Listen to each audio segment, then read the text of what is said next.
Before we start, tell me in the comments, where are you watching this from? Let's see which city shows up the most. It all started on a quiet Wednesday morning. I was sipping my coffee on the back porch, watching the sun reflect off the lake. The same peaceful view I'd seen every morning for the past 6 years. My boat rocked gently near the dock, just like always. It was nothing fancy, just a small fishing boat I took out sometimes when the weather was good. It wasn't in anyone's way. It wasn't loud. It wasn't even being used that day. It just sat there, tied up like it had every other day. Then the mail arrived. I noticed the envelope right away. It had that cold, formal look. A printed label, no stamp, and the name of the local homeowners association printed in bold at the top. I'd gotten notices from them before, reminders about trimming hedges or picking up leaves, nothing serious. But this one felt different. Heavier. More aggressive somehow. I opened it with one hand and read the first few lines.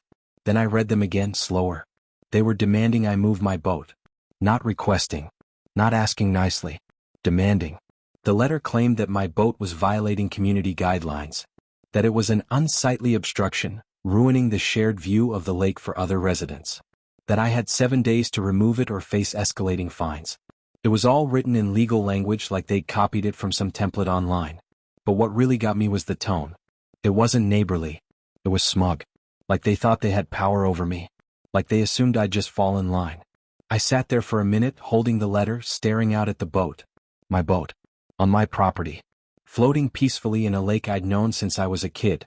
The idea that someone thought they could just tell me to move it was absurd. And kind of insulting. But I didn't react right away. I wanted to understand what was going on. I looked back at the letter again. No name, just a generic HOA signature. No direct contact, no explanation. Just rules and threats. Apparently there had been complaints. About what, I had no idea. I hadn't seen or spoken to any of my neighbors recently. No one had come by. No one had left a note. And yet here it was, this demand wrapped in a thin layer of fake authority. At first I was confused, then a little annoyed. But as the day went on, something else crept in, curiosity. Why now? The boat had been there for years. Why suddenly decide it's a problem? And why go straight to threats instead of a conversation? The more I thought about it, the more it bothered me. Not just because it was ridiculous, but because of what it represented. That kind of arrogance. That sense of control.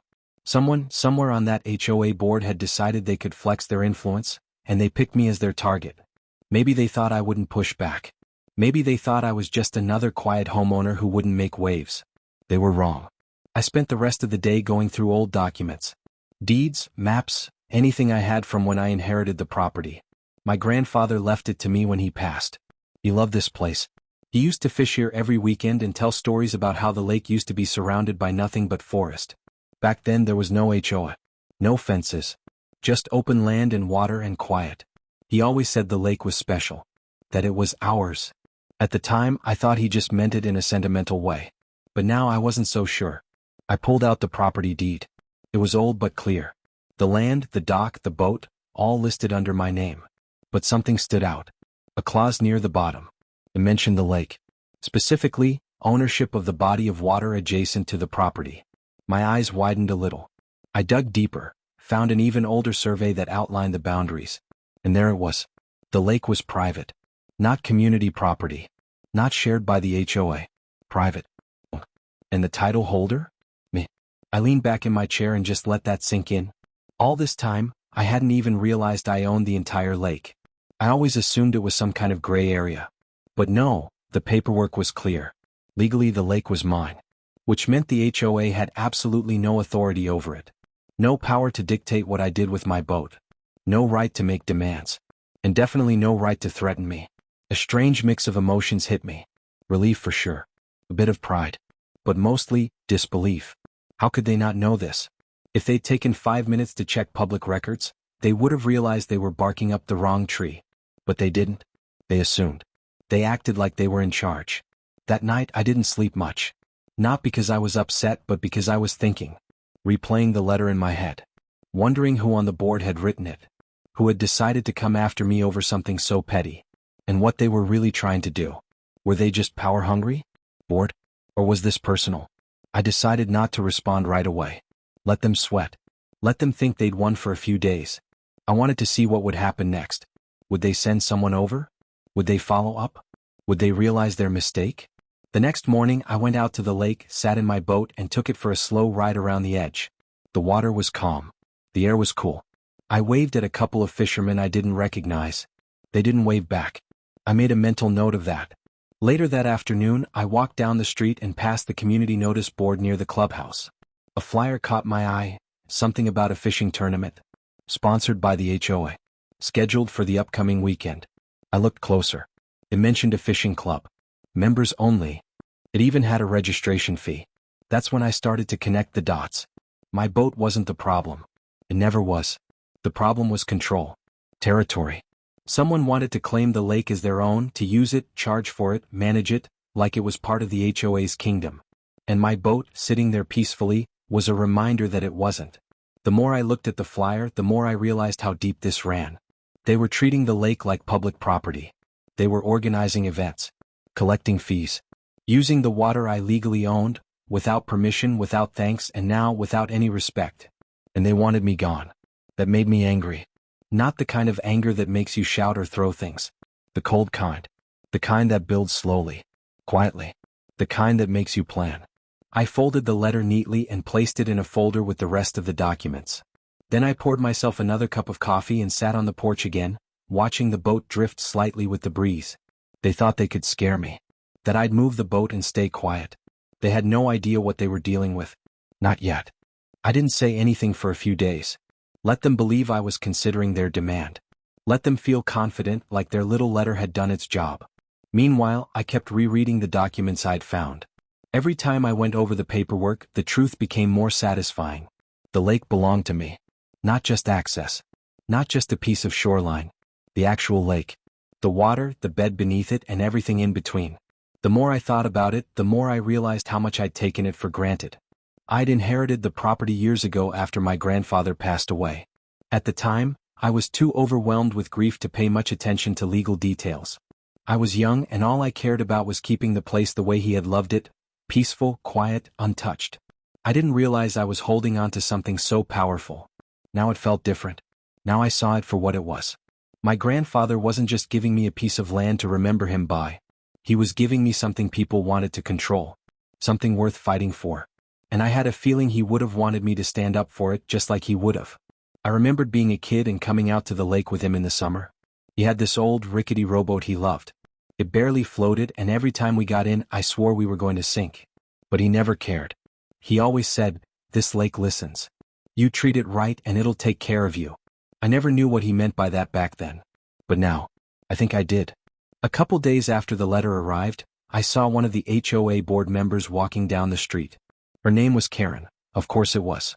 She was the type who smiled with her mouth but not her eyes. She had a clipboard in one hand and a walkie-talkie in the other, like she thought she was running a military operation. She paused in front of my property, stared at the lake and scribbled something down on her notepad. I just stood behind my screen door watching her. She didn't see me. That moment told me everything I needed to know. This wasn't about community rules. This was about her. Her ego. Her desire to control everything in the neighborhood. My boat was a problem because it wasn't under her command. That realization lit a fire in me. This was no longer just about a letter. It was about someone trying to walk onto my land, look out over my water and act like it belonged to them. Later that evening I decided to do some research of my own. I logged into the county's public records system and started digging. Took me about an hour to find what I needed. The original survey from decades ago clearly outlined the property lines and the lake. The records had been updated a few times over the years, but they always listed the same thing. My family's name. There had never been a transfer of ownership. No sale. No easement agreements. Just clear, uninterrupted ownership passed down to me. But what really made my jaw drop was the discovery that the HOA had never once filed for any rights to the lake. Not even temporary usage rights. No agreements. No permits. Nothing. Which meant every single fishing event they'd ever held, every time they'd allowed boats from other homes onto the water, they'd been trespassing. Unknowingly or not, they were operating on land that didn't belong to them. And suddenly the letter made perfect sense. They weren't trying to protect the view. They were trying to cover themselves. They had finally realized their mistake, or maybe someone tipped them off, and they were scrambling to take control before I noticed. But I had noticed. I clicked through old HOA meeting minutes, trying to learn more. They weren't exactly easy to find, but a few were posted online for transparency, as they called it. One meeting in particular stood out, from about a year ago. They had discussed formalizing recreational usage of the lake. The language was vague, but the intent was clear. They wanted to start charging community members for access. And they'd already started making deals with a local fishing club. That explained the tournament flyer I'd seen. That explained why strangers were suddenly on my lake with branded gear and expensive rods. They were charging people for access to water that legally wasn't theirs to offer. I sat back in my chair, stunned. I wasn't just being bullied. I was being used. All these years I'd stayed quiet, minded my own business, never challenged the HOA. I figured as long as they didn't bother me, I wouldn't bother them. But while I was trying to live peacefully, they were making plans. Profiting. Acting like they owned something they didn't even have the right to touch. And now that I knew, they were trying to intimidate me into silence. Something shifted in me that night. I'd always considered myself a calm person, not someone who gets into fights. But this wasn't just about me anymore. This was about principle. About standing up to people who think they can push others around because they have a title and a clipboard. I wasn't going to let that happen. The next day I walked down to the dock and just stood there for a while. The lake was still, peaceful. A light breeze stirred the surface. I thought about all the people who'd fished here without knowing whose lake it really was. I thought about my grandfather's voice, telling me to treat the lake right. Then I noticed a group of men unloading gear from a van on the far side. Big coolers, tackle boxes, rods. All branded with the name of the fishing club mentioned in the flyer. One of them even waved like he assumed he was welcome. That moment snapped something inside me. I didn't wave back. Instead, I went inside and began printing copies of every legal document I had. The deed. The survey. The county records. I placed them neatly in a binder and labeled it Lake Ownership, Private Property. I wasn't going to yell. I wasn't going to argue. I was going to let the facts speak for themselves. Because if there's one thing people like that hate more than being wrong, it's being publicly proven wrong, especially by someone they thought was beneath them. By that evening, the group on the far side of the lake had set up tents. They were treating the shoreline like a campsite. Music played softly from a Bluetooth speaker. They laughed loudly, tossing beer cans into a cooler, casting lines into water that didn't belong to them. And the HOA? Not a word. No follow-up email. No knock on my door. Just silence. Maybe they were waiting to see if I'd cave. Maybe they were hoping I didn't know what I knew. But I knew. And I was just getting started. The next morning was colder than usual. I stood on my back porch, coffee in hand, staring out at the lake. The same group of fishermen from yesterday were still there. Their tents pitched, rods planted in holders, empty soda cans scattered around their setup like breadcrumbs. They acted like they owned the place, like it was their private vacation spot. And not one of them even looked in my direction. It was insulting in a quiet, condescending kind of way. They didn't need to say anything. Their presence was loud enough.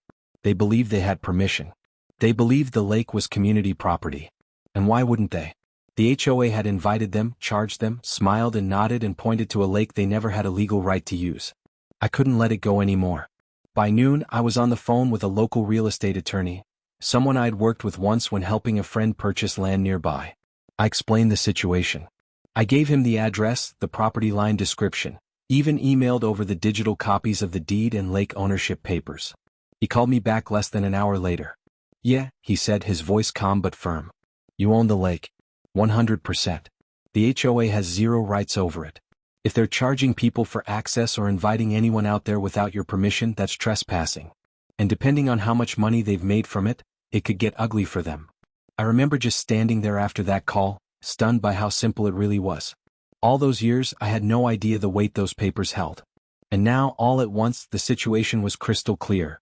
They were wrong and they had no defense. I asked what I could do legally. I didn't want to start a war, but I wasn't going to keep watching strangers trash my property either. Well, he said, you could send a cease and desist letter. That's the polite way to start. Or you could put up signage and inform law enforcement of the trespassing. If they don't comply, you can pursue damages. It's your land. You call the shots. And for the first time in weeks, I smiled. I hung up, printed out a simple private property, no trespassing sign, and nailed it to a wooden post at the edge of my dock. I made 2 more and placed them on either side of the lake's visible entry points. Not aggressive. Just clear. Just the truth. That same afternoon, I walked around the lake slowly, clipboard in hand, camera phone at the ready. I documented everything. The tents, the trash, the fishermen's vans with their fishing club decals. I didn't say a word to them. Just observed. Watched. Recorded. I think one of the guys noticed me halfway around. He gave a half-hearted wave, awkward, like he didn't quite know how to act. I nodded, but I didn't stop. Let them wonder. Let them think. When I returned home, I emailed the photos and a short write-up to my attorney. He replied within minutes. Perfect. Let's draft the letter. The cease and desist was sent to the HOA that same evening, delivered both digitally and by courier. It was short and powerful. Clear ownership documentation. A direct order to cease any and all promotion, use, or access to the lake.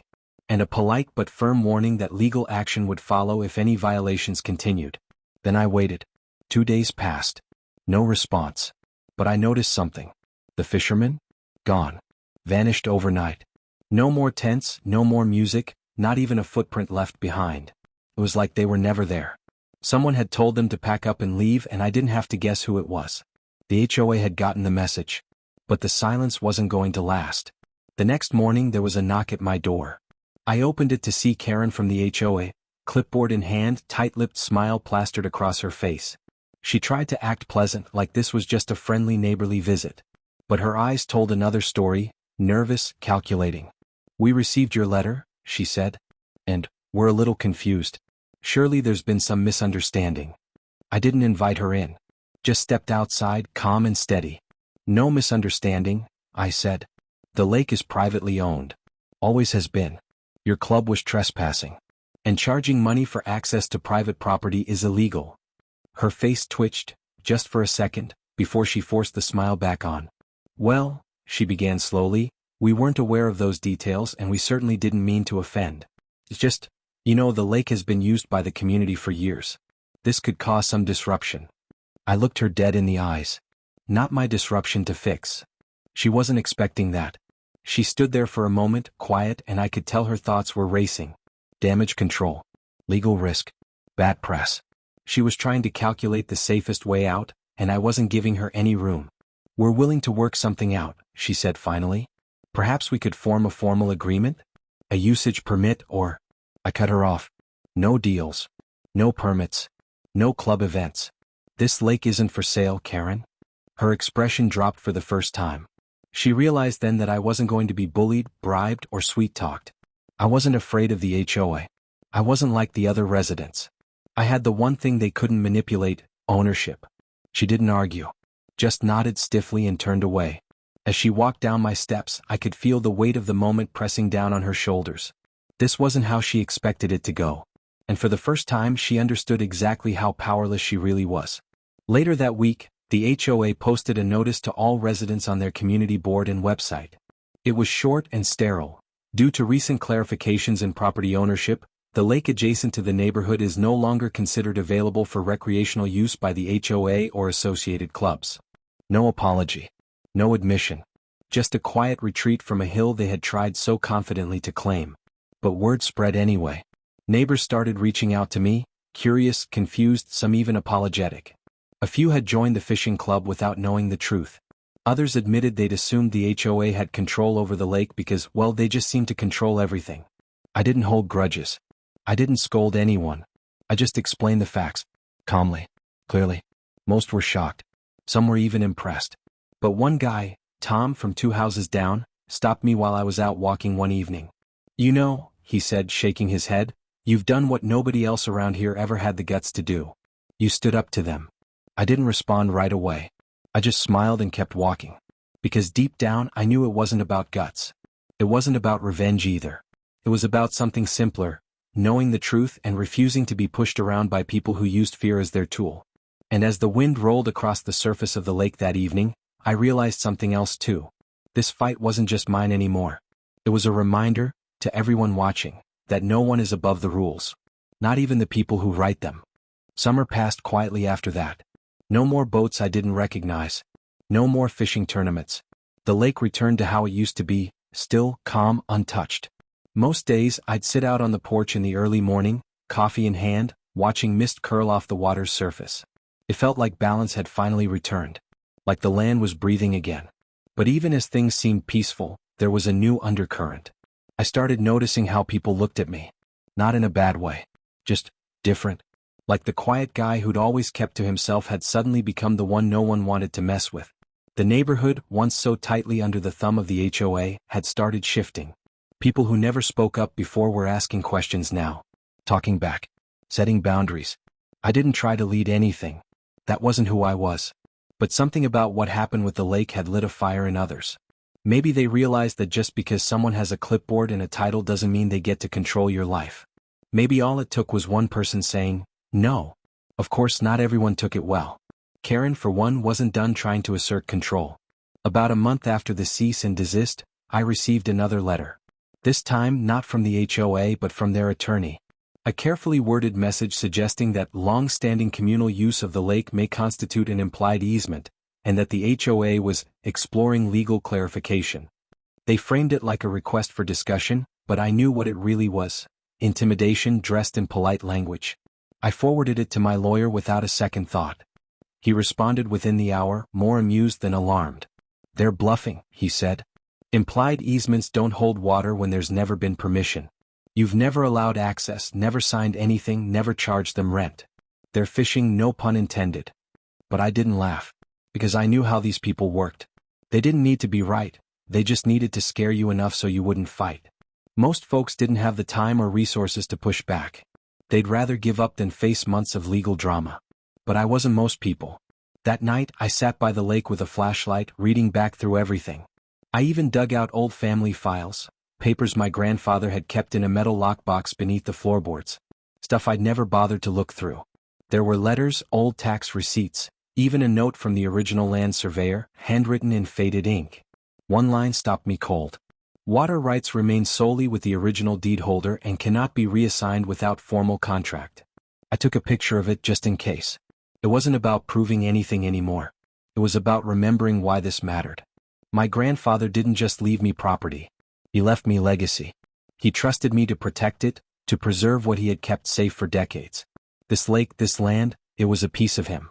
And no amount of legal bullying was going to change that.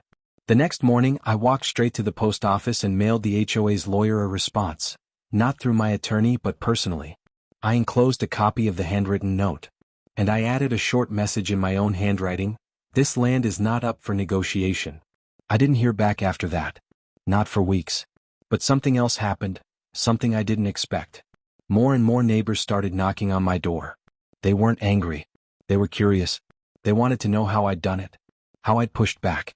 Some shared their own stories, quiet battles they'd been fighting with the HOA over fences, garden sizes, even holiday decorations. Things that seemed small on paper but felt massive when someone kept pushing you around. One woman, Julia, told me how she'd received a notice for planting sunflowers too close to the sidewalk. Another man said they were being fined weekly because their son parked his truck, slightly off-center, in their own driveway. It was absurd. And it was real. And it made me realize something I hadn't considered until then: what happened with the lake wasn't just about me. It had exposed something bigger. A system people didn't question because they were too tired, too busy, too afraid of being the only voice in the room. So I made a decision. At the next HOA meeting, I showed up. I'd never gone to one before. I always figured it was a bunch of people arguing about landscaping. But this time I walked in early, binder in hand, sat in the front row and waited. When Karen arrived and saw me there, her expression didn't hide much. She looked rattled, uncomfortable. But she still played the role, greeted everyone with that thin smile, banged her little gavel like she was presiding over a courtroom. Then came the open floor portion. I stood up. My hands were calm, my voice steady. "I'm not here to argue," I began. "I'm here because I want to remind everyone in this room that your rights don't disappear just because someone says they do." There was a pause. Silence. Then I told them everything. The false assumption about lake ownership. The unauthorized events. The attempted intimidation. And how none of it would have stopped if I hadn't stood my ground. I watched the room change. People who usually stared at their phones or watches were suddenly leaning in, nodding, whispering. Even Karen didn't interrupt, not once. She knew. They all knew. When I finished, I didn't demand anything. I just sat back down. But others stood up. Julia. Tom. A couple I'd never even met before. They started sharing their own frustrations. Quiet voices grew louder. For the first time, the meeting didn't feel like a performance. It felt like a reckoning. After that night, things started shifting. The HOA sent out a letter, this one very different from before. They called it a policy reassessment, inviting residents to submit concerns, propose changes, and participate in a newly formed oversight committee. I didn't join. I didn't need to, because I'd already done what I came to do. I reminded people they had a voice. The lake stayed quiet through fall. Ducks floated lazily near the shore and leaves danced across the surface. The air turned crisp. My boat sat peacefully at the dock, untouched, respected. Sometimes I still found flyers left in my mailbox, ads for fishing events, club invites, things that had nothing to do with the HOA. But I never responded. I didn't need to. The signs around the lake spoke for me. And sometimes, neighbors would stop by, asking if they could just sit by the water for a bit. Not to fish. Not to claim anything. Just to enjoy it. I always said yes. Because I wasn't trying to keep people away. I was just trying to protect what was mine, and what my grandfather loved. And now, finally, it felt like people understood that. Not because of force, but because I refused to be silent.